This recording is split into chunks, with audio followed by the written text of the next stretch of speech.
Thank you, Mr. President. I don't have a job, but that's because I've been lucky enough to live in Silicon Valley for a while and work for a small startup down the street here that did quite well. So I'm unemployed by choice. My question is, would you please raise my taxes?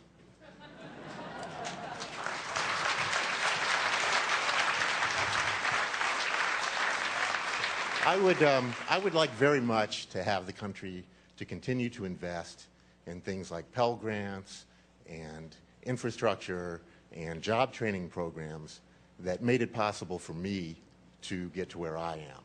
And it kills me to see Congress not supporting the expiration of the tax cuts that have been benefiting so many of us for so long. I think that needs to change, and I hope that you'll stay strong in doing that. Well, I appreciate it. What was the startup, by the way? You want to give me a little hint? It's a search engine. Worked out pretty well, huh? Yeah. Yeah. Well, look, let me just talk about taxes for a second. I've made this point before, but I want to reiterate this. So often the tax debate gets framed as class warfare. And look, as I said at the outset, America's success is premised on individuals, entrepreneurs having a great idea, going out there and pursuing their dreams and making a whole lot of money in the process. And that's great. That's part of what makes America so successful. But as you just pointed out, we're successful because somebody invested in our education, somebody built schools, somebody created incredible universities. I went to school on scholarship. Michelle, her dad was what's called a stationary engineer at the Water Reclamation District. Never owned his own home, but he always paid his bills, had multiple sclerosis, struggled to get to work every day, but never missed a day on the job, never went to college, but he was able to send his daughter to Princeton and on to Harvard Law School. We benefited from somebody somewhere making an investment in us. And I don't care who you are, that's true of all of us. Hey, look at this room. I mean, look at the diversity of the people here. A lot of us are, parents came from someplace else or grandparents came from someplace else. They benefited from a public school system or an incredible university network or the infrastructure that allows us to move products and services around the globe, or the scientific research that, Silicon Valley is built on, and research that no individual company would have made on their own, because you couldn't necessarily capture the value of the nascent internet. So the question becomes, if we're going to make those investments, how do we pay for it? Now, the income of folks at the top has gone up exponentially over the last couple of decades, whereas the incomes and wages of the middle class have flatlined over the last 15 years. So, this young lady's mom, who's been working in food services, she doesn't have a lot of room to spare.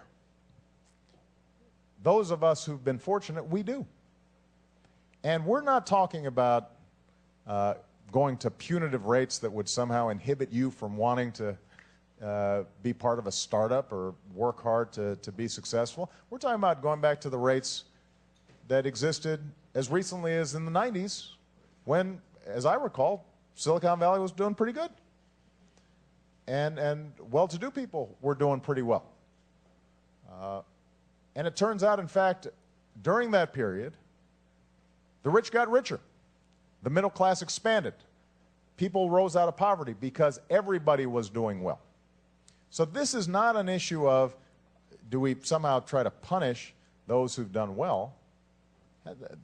That's the last thing we want to do. It's a question of how can we afford to continue to make the investments that are going to propel America forward. If we don't improve our education system, for example, we will all fall behind. We will all fall behind.